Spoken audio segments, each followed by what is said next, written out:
Hola, et presentes a l'examen del nivell C1? Si és així, queda't perquè ara t'explicaré les respostes de l'examen de la convocatòria de juny de 2023 de la Siacova. Comencem.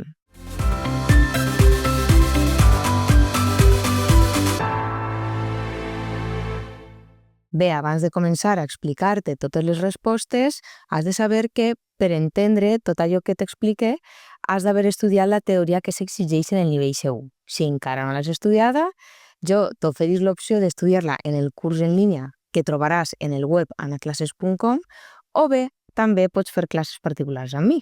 Tens tota la informació més avall en la descripció. Però si ja tens tots els coneixements assolits, comencem amb l'examen de juny o de la convocatòria de maig-juny de 2023. El primer exercici tenim el text de deixar de ser. La pregunta número 1, l'opció correcta és la B, com una, ja que així estem fent una comparació i com a soles, sense cap preposició, s'utilitza per a comparar. Com a l'utilitzaríem quan ens vulguem referir en qualitat de. La pregunta número 2, l'opció correcta és la C, ara per ara, ja que ara per ara és una expressió que significa actualment. Actualment, ara per ara, i ui per ui i a dia d'avui serien castellanismes, és a dir, no serien mai correctes. La pregunta número 3, l'opció correcta és la B, socorreguts. Socorreguts és que ajuden, alguna cosa que et trau del pas. La pregunta número 4, l'opció correcta és la A, als quals. Així necessitem un relatiu tònic per a fer referència a llocs llunyans. Si vas al text, posa de llocs llunyans als quals pots permetre't, i també seria correcte dir a què, llocs llunyans a què pots permetre't. La pregunta número 5, l'opció correcta és la B, brodar. Brodar també podríem dir teixir, i si mires el context és l'única que té cabuda. La pregunta número 6, l'opció correcta és la C, com que. Com que s'utilitza per a iniciar una oració condicional. Sempre tenim la part de la condició i després la conseqüència. Així, si mires el text, posa com que no és el cas, és així la condició. Quina és la conseqüència? Continue treballant.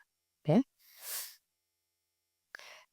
La pregunta número 7, l'opció correcta és la A, s'adona. Així tenim el verb adonar-se'n.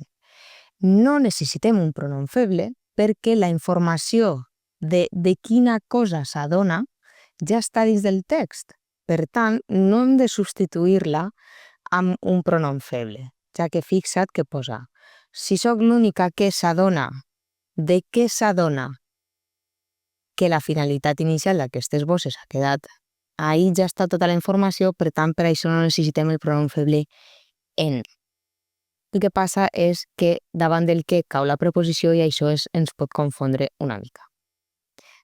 La pregunta número 8, l'opció correcta és la A, en. Així, fixa't en el context que és l'única preposició que té trellat, ja que fins a no té cabuda i ja tampoc. La pregunta número 9, l'opció correcta és la C, afligir. Afligir significa causar dolor moral i fixa't que pel que diu en l'oració és la que millor encaixa, ja que diu s'ha de limitar a satisfer les teves consultes horàries, no a afligir-te amb el control, és a dir, no a causar-te un dolor moral amb el control de les calories. La pregunta número 10, l'opció correcta és la C, dempeus. Dempeus és una pregunta de lèxic i és interessant, ja que dempeus, podem dir dempeus o de peus, separat. L'expressió de peu és un castellanisme, d'acord? De peu no és correcte, hauríem de dir o de peus, separat, o dempeus, tot junt. La pregunta número 11, l'opció correcta és la B, pot ser separat perquè així han fet una mica de trampa i fixa't que en l'oració, dins del text, està eixe que ens indica que és una construcció de pot ser separat més el subjuntiu. I la pregunta número 12, l'opció correcta és la C, excentricitat. És l'única que concorda, ja que és una pregunta de lèxic i les altres no tindrien cabuda. La pregunta número 13, l'opció correcta és la B, de junis, ja que també és una pregunta de lèxic i és l'única que concorda dins del context. La pregunta número 14, l'opció correcta és la C, que així necessitem un relatiu àton per afegir informació, els quals no és correcte, no hem d'usar mai els quals a soles, i qui tampoc sigui correcta perquè així no està fent referència a una persona. I la pregunta número 15, l'opció correcta és la C, en compte. En compte és un sinònim de en lloc de. En lloc tot junt significa en cap lloc, i així no concorda, i a compte tampoc encaixa dins del context. Bé, doncs passem al segon exercici i trobem el text lletres compartides. La pregunta número 16, l'opció correcta és la P, que perquè així si et fixes l'oració vol fer com una exclamació, ja que diu he vist molt poc de tots 4 llocs i, tanmateix, què intens pot ser un temps tan curt? És a dir, aquesta exclamació indirecta no necessita un que amb accent, perquè el que amb accent només és correcte quan tenim una pregunta, tan directa com indirecta, però no posem accent als que són per a exclamar. Bé, també podria ser correcte dir com d'intens pot ser un temps. La pregunta número 17, l'opció correcta és la C, sobretot, perquè va tot junt. La pregunta número 18, l'opció correcta és la A, consolidar, és l'únic verb que concorda dins del context. La pregunta número 19, l'opció correcta és la A, en. Molt bé, així tenim una pregunta de pronoms febles, ves a l'oració i fixa't què diu. I sí, permeteu-me que faça una mica de publicitat. Molt bé, com que el verb és faça, preguntem què per trobar el complement directe. Què faça? Una mica de publicitat. Ahí tindríem el complement directe. Eixa informació la tenim. Molt bé, què faça una mica de publicitat? De què? De quina cosa? Doncs de la iniciativa, de lletres compartides, és a dir, la informació que falta és de quina cosa fa publicitat i aquesta informació sempre anirà introduïda per la preposició de. Fer publicitat de o fer publicitat d'alguna cosa. Per això necessitem el pronom feble en. La pregunta número 20, l'opció correcta és la A, atès que. Atès que és un sinònim de ja que o per què. S'utilitza per a fer alguna explicació. Tot i que és un connector de contraposició i així no el necessitem i així que tampoc concordaria. La pregunta número 21, l'opció correcta és la C, sí que. Sí que s'utilitza per a fer alguna afirmació. Sempre s'utilitza sí d'afirmació amb accent més el què. Com per exemple, sí que hi arriben. La pregunta número 22, l'opció correcta és la B, deuen passar. Deuen passar és correcta perquè així estem usant una perífrasi de probabilitat. No solen eixir-ne moltes, però així ens ha aparegut una perífrasi de probabilitat. Per què? Fixa't en l'oració que posa i no sé quantes coses més deuen passar. És a dir, ja comença l'oració amb una probabilitat i no sé. Bé? L'opció C serà una perífrasi d'obligació, que són les que normalment utilitzem, però així no estem usant una obligació, estem usant una probabilitat. Bé? La pregunta número 23, l'opció correcta és la B, certa. Certa significa que no té cap dubte i no seria la A perquè encertada seria una pregunta adequada, una pregunta que està correcta, però així l'expressió n'estic certa és n'estic segura, no tinc cap dubte. La pregunta número 24, l'opció correcta és la A, que, ja que així tenim una caiguda de preposició. La pregunta número 25, l'opció correcta és la B, ni. Així tenim pronoms febles, així que ves a l'oració per tindre clar per què necessitem aquests dos pronoms febles. Molt bé. El verb de l'oració seria tenir. Molt bé. Preguntem al verb. Què tenir? Molt públic. És a dir, ahí falta el complement directe indeterminat. Tenir molt públic on? A lletres compartides, a Mallorca, és a dir, al lloc, no? On va donar la seva xerrada. Aleshores, ens faltaria el complement indirecte indeterminat, per això necessitem un en, i ens falta substituir on, que aquesta informació va introduïda per la preposició a. Per tant, ahir necessitem un i. I quan els juntem, quedaria n''i.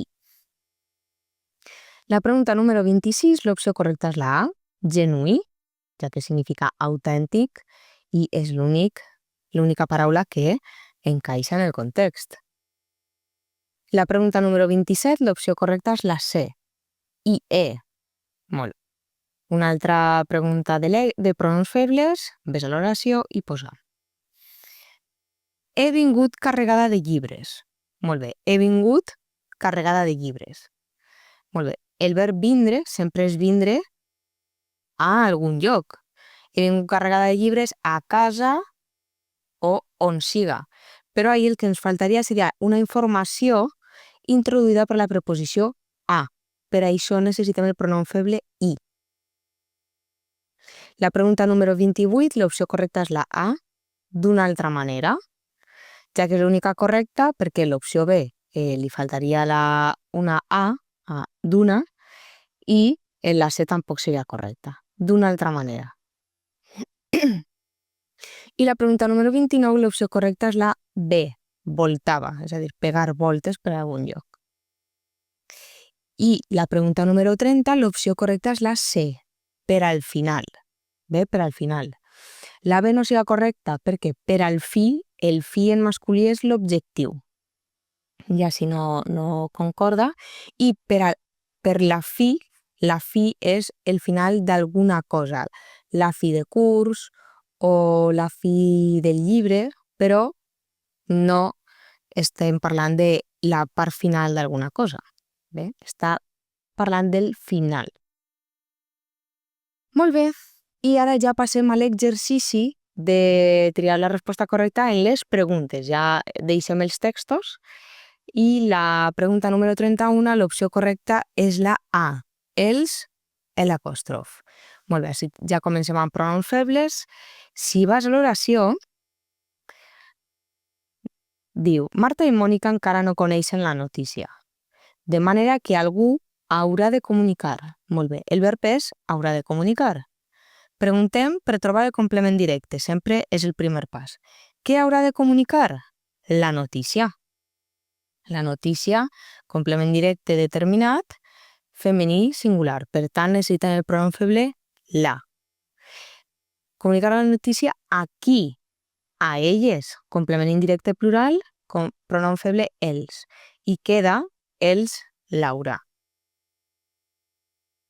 La pregunta número 32, l'opció correcta és la B, que, ja que així cau la preposició, perquè sempre que dèiem tenia ganes de, sempre va seguir de la preposició de, però com que ara iniciem l'oració amb un que, ha de caure la preposició. La pregunta número 33, l'opció correcta és la B, pel cap alt és un sinònim de com a màxim. Si fa no fa significa aproximadament i majorment principalment. Per tant, l'única que és un sinònim de com a màxim és pel cap alt. La pregunta número 34, l'opció correcta és la C. A, ja que així tenim un canvi de preposició. La pregunta número 35, l'opció correcta és la B. Ateneu. Ateneu perquè és una ordre directa, per tant hem d'usar l'imperatiu. L'opció C no seria correcta perquè és el subjuntiu i només seria correcta si l'ordre fora amb un no darrere. Però, com que és una ordre directa, hem d'usar l'imperatiu i no el subjuntiu. La pregunta número 36, l'opció correcta és la C, vegeu, ja que així necessitem un subjuntiu i l'únic subjuntiu és vegeu, ja que veieu i veeu són present indicatiu i les dues estan acceptades. Però en aquest cas necessitem el subjuntiu. La pregunta número 37, l'opció correcta és A, de retruc.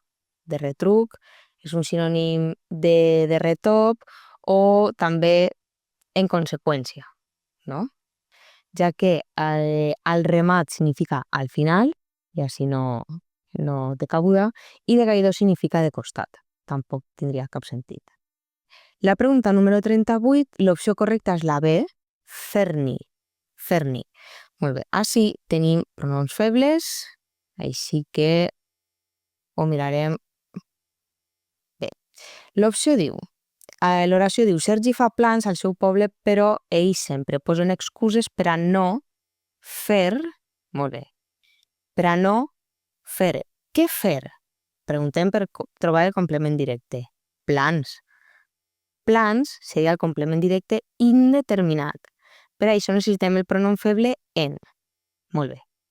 Per a no fer plans, on al poble és un complement circumstancial que va introduir per la preposició a. Per això necessitem el pronom feble i. Així que quedaria, sempre posen excuses per a no fer-ni. La pregunta número 39, l'opció correcta és la C, arrecules. Arrecules és un sinònim de cap arrere. De gaidors de costat i de sovines significa cap per amunt.